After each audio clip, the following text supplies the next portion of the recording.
Hai semuanya, di video sebelumnya kita sudah membahas dasar-dasar pengujian perangkat lunak. Nah, di video kali ini kita akan melanjutkan pembahasan dengan lebih mendalam, terutama tentang mengapa pengujian perangkat lunak itu sangat kritis dan apa saja sih prinsip-prinsip dasarnya. Pertama, mari kita bahas latar belakangnya. Pengujian perangkat lunak adalah elemen kritis dalam jaminan kualitas. Bayangkan, 30-40% dari total upaya proyek dihabiskan hanya untuk pengujian. Bahkan, untuk proyek yang berhubungan dengan keselamatan manusia, seperti sistem kontrol pesawat atau perangkat medis, biaya pengujian bisa 3-5 kali lipat lebih besar dari proyek biasa.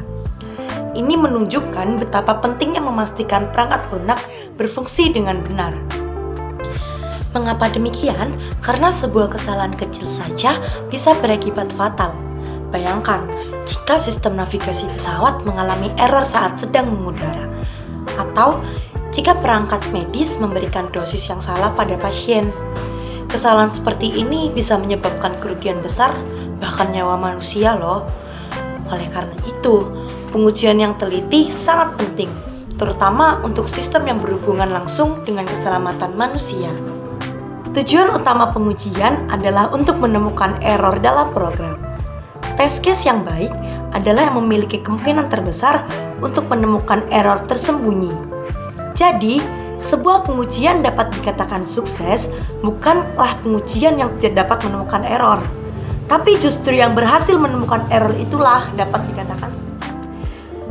Untuk lebih memahami, mari kita lihat sebuah contoh praktis.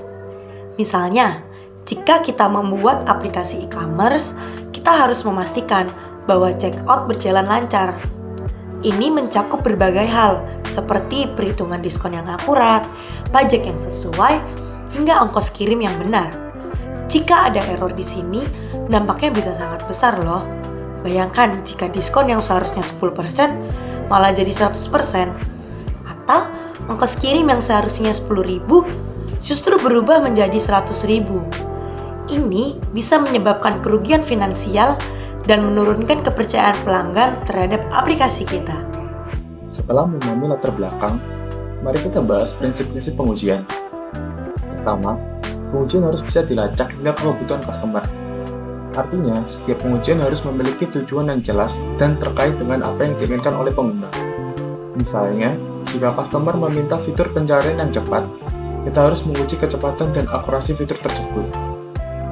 Kedua, pengujian harus direncanakan sejak awal, bahkan sejak model perangkat lunak dibuat. Ini penting agar kita tidak melewatkan aspek-aspek kritis yang perlu diuji. Misalnya, jika kita membuat aplikasi mobile, kita harus merencanakan pengujian untuk berbagai ukuran layar dan sistem operasi. Kita juga mengenal prinsip Pareto, di mana 80% error biasanya ditemukan dalam 20% kode. Jadi, fokuslah pada bagian kode yang paling kritis. Misalnya, jika kita membuat aplikasi perbankan, fokuslah pada modul transaksi dan keamanan, karena error di sini bisa berdampak sangat serius.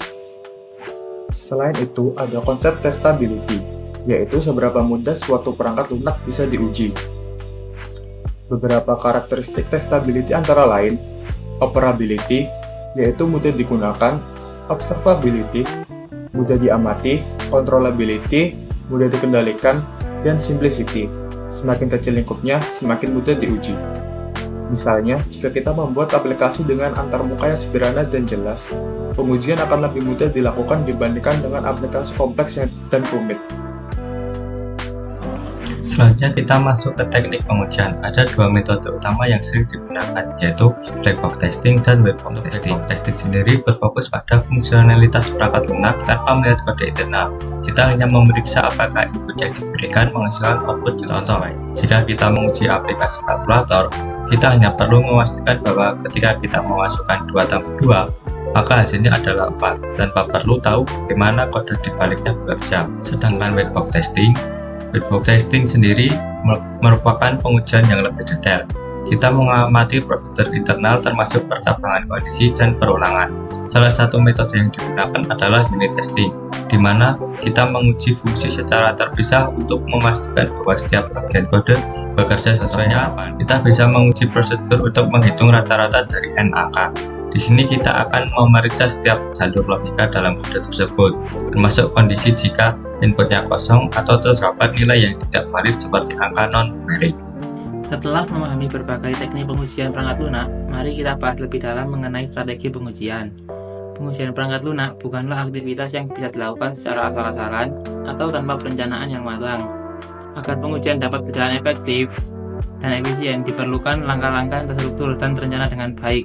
Strategi pengujian yang baik akan membantu tim pengembang dan penguji untuk mengidentifikasi masalah sedini mungkin, meminimalisir resiko, dan memastikan bahwa perangkat lunak yang dihasilkan memenuhi standar kualitas yang diharapkan. Pertama, kita mulai dari unit testing, di mana kita menguji setiap komponen atau modul secara terpisah. Misalnya, jika kita membuat aplikasi chat, kita bisa menguji modul pengiriman pesan terlebih dahulu sebelum menguji modul yang lainnya.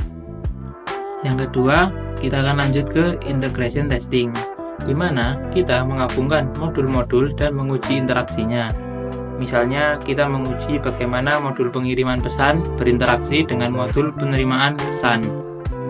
Yang ketiga, ada juga regression testing, yaitu pengujian ulang setiap kali ada modul baru yang diintegrasikan atau ada perubahan. Ini penting untuk memastikan bahwa perubahan yang kita buat tidak menimbulkan error baru. Sementara untuk proyek yang kritis, kita bisa melakukan smoke testing, yaitu pengujian harian untuk memastikan tidak ada error besar. Misalnya, setiap hari kita menguji fitur-fitur utama aplikasi untuk memastikan semuanya berjalan dengan lancar. Oke, selanjutnya kita akan membahas mengenai validation testing dan juga system testing. Jadi, validation testing adalah tahap di mana kita memastikan bahwa perangkat lunak sudah memenuhi kebutuhan customer. Ini termasuk alpha test atau di lingkungan developer dan juga beta test, yakni di lingkungan customer. Misalnya, kita bisa memberikan versi beta aplikasi kepada sekelompok pengguna untuk mendapatkan feedback sebelum meluncurkannya secara resmi. Jadi, ini membantu kita menemukan bug atau fitur yang kurang sesuai dengan kebutuhan pengguna.